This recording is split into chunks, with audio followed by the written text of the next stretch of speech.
Hi guys, we are so happy that you are with us, and right now I will show you how to block someone on the Snapchat app. Let's go to the botting.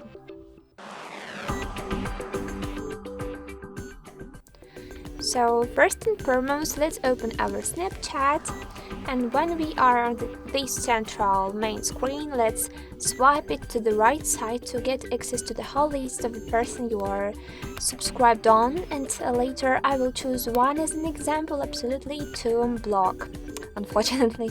So let's pick on this person because don't have any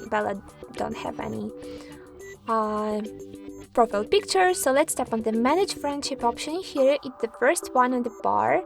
We have a lot of different features, but we are interested in the block option. Let's pick on it, and later let's confirm these changes after picking on block.